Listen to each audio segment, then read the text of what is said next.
So how I would like to go ahead and get started this morning is if you could just provide your name, the industry you work in, your employer, and your job title. And Adrian, you can go ahead and start.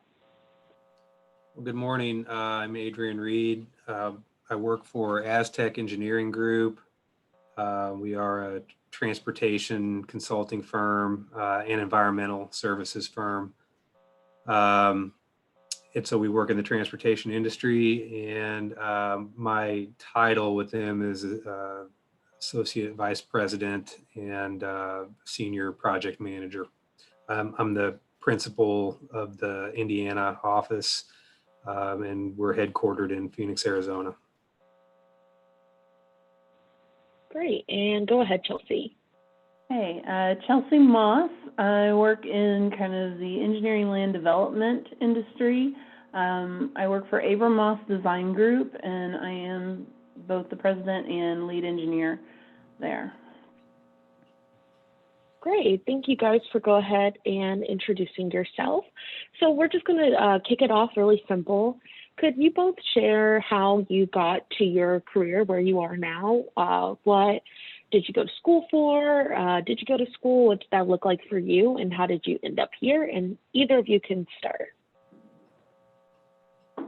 Okay, I'll take that.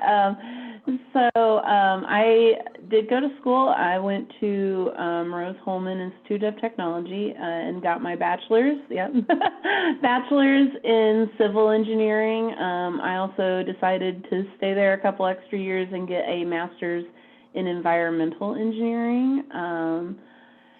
And I've worked several positions, both in private engineering firms here locally in the Bloomington area, and I also spent some time working for contractors and for the government down at Crane Naval Base, just south of Bloomington, and spent a lot of time doing both design work and then working my way into some management positions before deciding to start my own firm.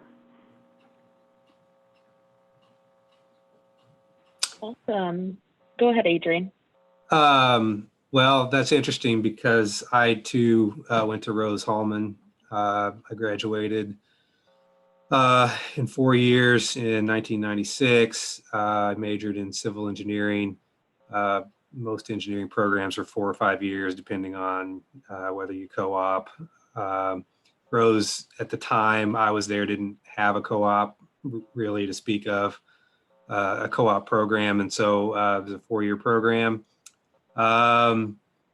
Early in my career, I was in transportation, and then for about 8 years, I worked in, I don't know really what to call it, logistics or industrial engineering, and then was the city engineer in Bloomington for about 8 years, and from there, went to AZTEC and got back into the transportation consulting industry. And so I just have a 4-year civil engineering degree, as well as a professional engineer license, which I'm sure that Chelsey also has.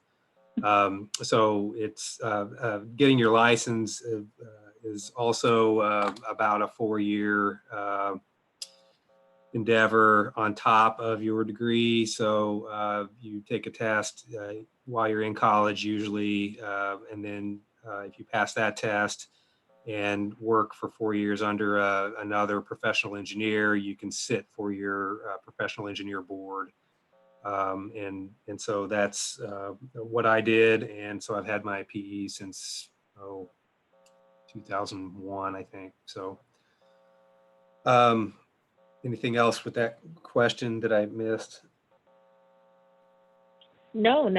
I think you guys both did well in explaining your career and how you got there. Obviously, Rose-Hulman is an amazing school, so that is awesome to hear from you both that you were both there. So what is one of your favorite things about your field and what you do? What gets you up in the morning and keeps you motivated doing your job?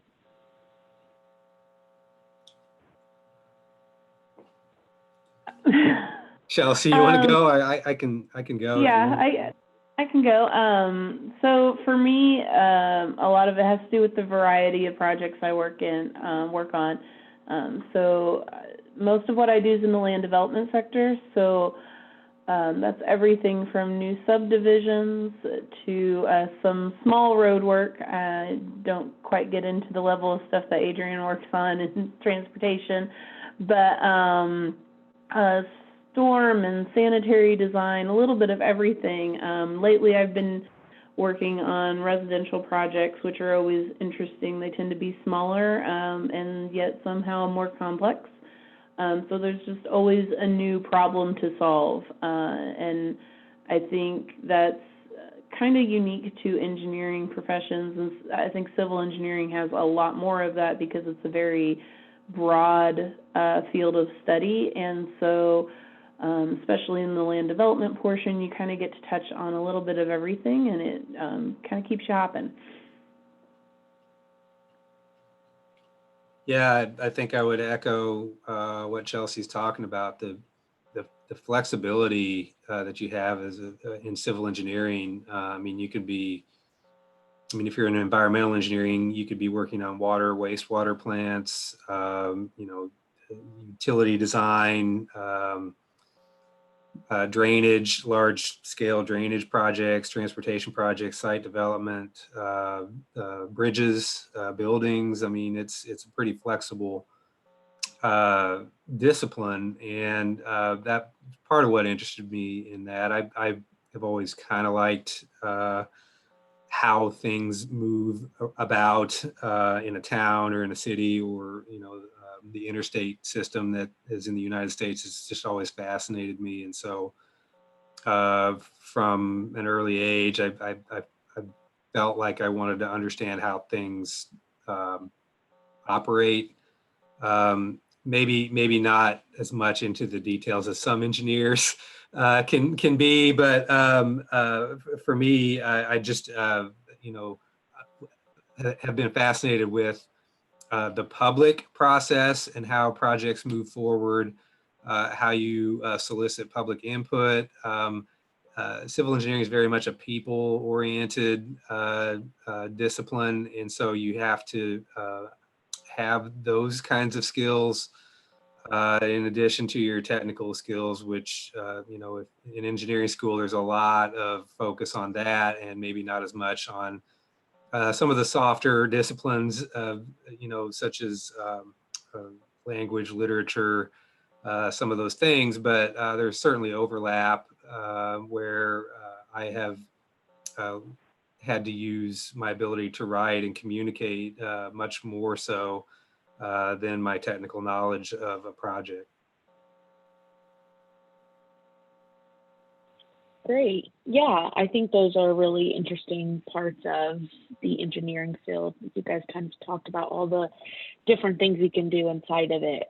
It's not like you're kind of what it sounds like. It's not like you guys are doing the same thing all the time. There's all these other things that you could be doing, just depending on your project. And like you said, whether it's residential or with the government or whatever that looks like for you. And so, yeah, thanks for sharing those strengths. On the other hand, kind of, not necessarily the biggest challenge, but what do you think are the most common misconceptions people have about your field? And how do you think your field is combating those misconceptions, or are they, or what does that look like for your field? I'll try to tackle that. It takes a lot of work, dedication, however you want to put it, to graduate from an engineering program. It's a very rigorous course of study, and then if you go through that and get your license, you have to uphold, you're sworn actually to uphold public safety paramount to anything else. And so sometimes, a lay person won't understand sort of how technical decisions get made, or why, just for example, the city may be doing something with a road here and then not in another location. And there are different factors in that, amount of traffic in my case, or the cost of something, or maybe even something as simple as a property owner that may not be a willing seller for the right of way that you need, things of that nature. So it takes time to arrive at some of those solutions. And I think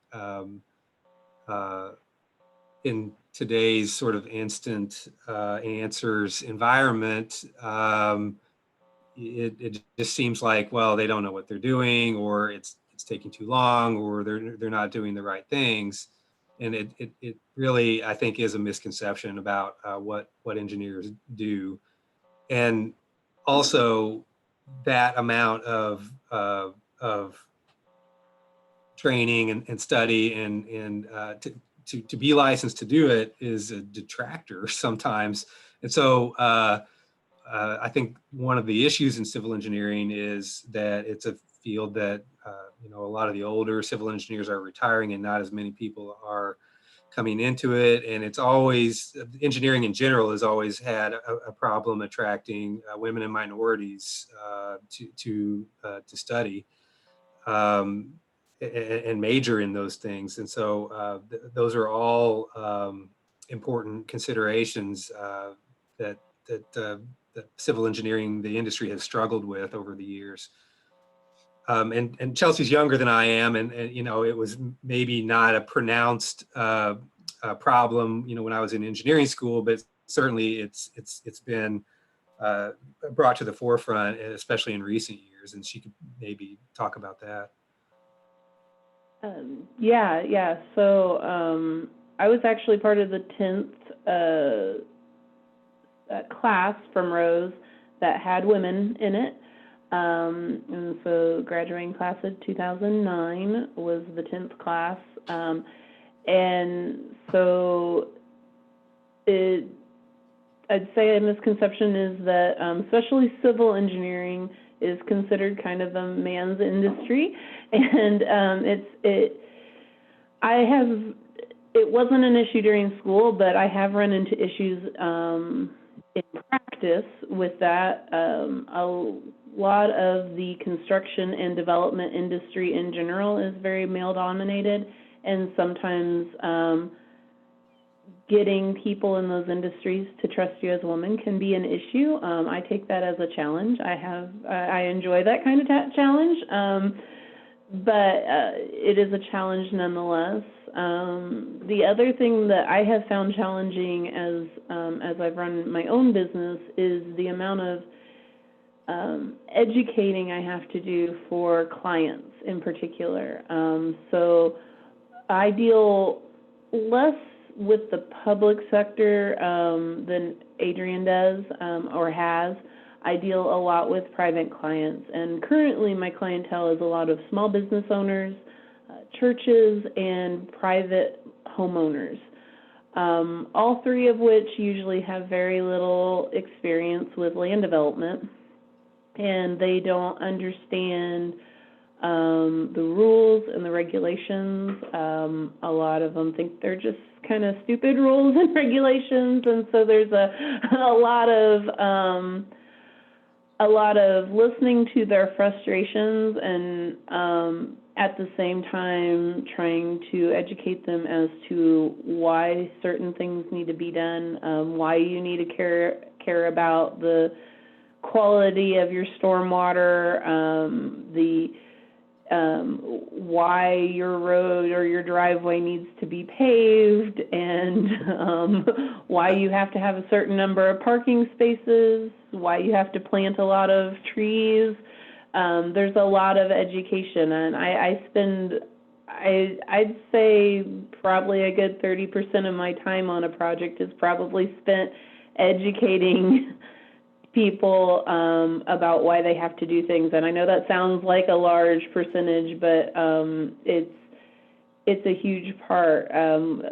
With those smaller clients, it's a lot of back and forth on, do we really have to do this, you know, and finding that middle ground where you're complying and you're doing the right thing, but you're not spending an absolute fortune, because it's people that don't have a fortune to spend. So that's the other big challenge that I run into a lot. Wow. First of all, Chelsea, I can't believe you're the 10th class of women out of Rose-Hulman. I did not know that. That's a really, I guess, surprising thing to hear. Well, it's just, I was yeah, at go ahead. I was at Rose-Hulman its first year that it went co-ed. Wow. So yeah, 1995, and then I graduated in 96, and so the freshman class had, I don't remember how many women were admitted that year, but it was great. I mean, it was a long time coming. I Yeah. mean, prior to that, Rose had been all male, and It was kind of proud of it. So there's like a, you Yeah. know, there's still probably a group of, you know, older alumni that feel like they shouldn't have done that, and I have seen the opposite. Actually, it couldn't have been better. It couldn't have worked out better. Yeah, it was about 20% female when I went, so it's still a fairly, you know, small portion. And actually, I believe in my graduating class in civil engineering, we only had like 5 or 6. It was really small that year as far as the civil engineering class. So. Well, very interesting, and I think more encouragement to women and people of color to get into this field. And, you know, it seems like there is that gap, like you said. It's starting to get filled, but it needs more. And I think that is great encouragement to students who may be like, I don't know if this is a path for me, or may have a slight interest in it and want to get into it. So, yeah, I mean, that's just really interesting for myself. But thanks for sharing those misconceptions. And I think really, as we kind of start to wrap up, one question that I've really loved asking every single panel in the midst of this pandemic and all of the crazy things that are going on, what does the field look like right now? And where do you predict it going in the next 5 or so years? 5 to 10 years, we'll say. So what does it look like right now? And then where do you see it going? Well, at least from what I'm seeing, some of the stuff that has really changed, I wouldn't even say in the past 5 years, but in the past like 6 months, one of the biggest impacts I'm seeing is on costs, and that's both with the pandemic and with the forest fires and stuff. Construction costs have gone kind of crazy, and that is really affecting at least my side of the industry. It's affecting how people are thinking about development, when they're planning for development. Right now I've kind of got 2 sets of clients. The set that is like running gung-ho and trying to get in as much as they can because they have downtime. Either businesses are closed or they're, you know, only partially open, and they're trying to get things done during that time. And then you've got the other set that is getting bids back on things, and they just can't afford the prices. You know, some things have tripled in the last 6 months, and that's, especially like some types of lumber, certain types of lumber have tripled in the last 6 months, and it's just some developers just can't handle that kind of cost increase right now. But I'm anticipating over the next 5 to 10 years to see some significant changes in codes and ordinances as things move forward. You know, you're already looking at restrictions on occupancies right now, And I think some, not maybe the full extent, but some of that may end up sticking, which will affect some parking requirements, outdoor seating requirements, things of that nature, and all that's been happening here lately. I think those are really going to change over the next probably 5 years.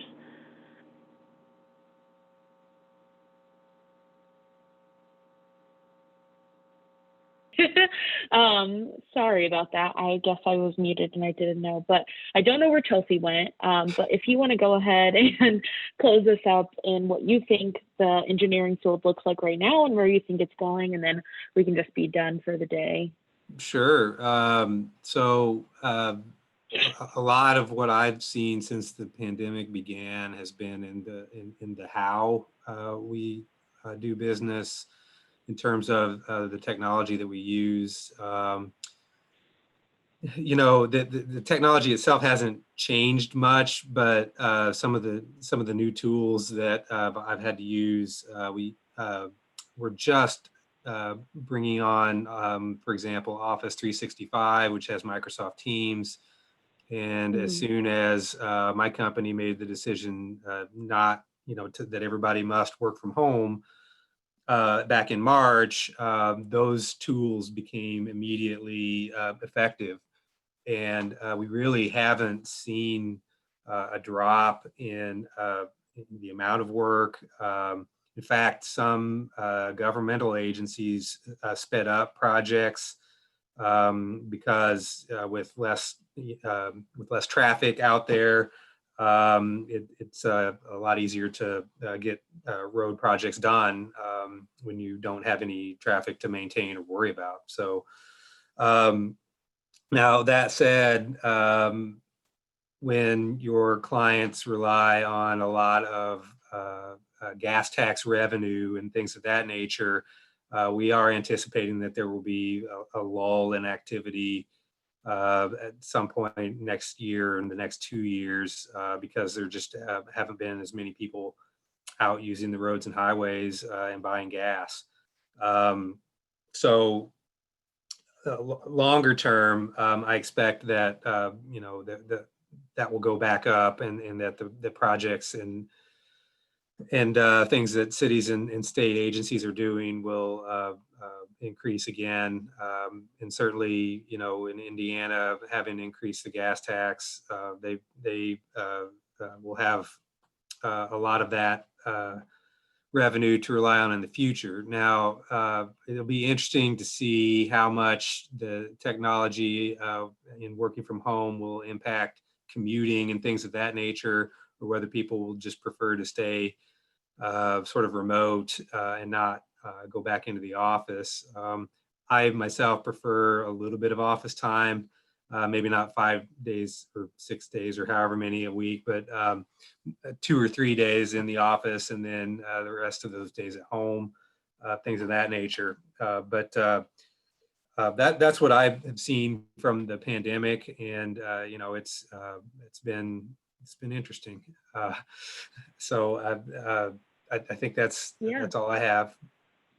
Yeah, I think you make some great points with closing that up. So thank you so much for getting back on and rejoining us and finishing that out. Chelsea's not gonna get on. I mean, she's done. We already kind of got her point. So Okay. Thank you for closing us out. And I really appreciate you taking time out of your morning to help us out. And I will send you both the link to this video once it's posted. All right. Very good. Thank you. Thank you. Have a great day. You too. Bye.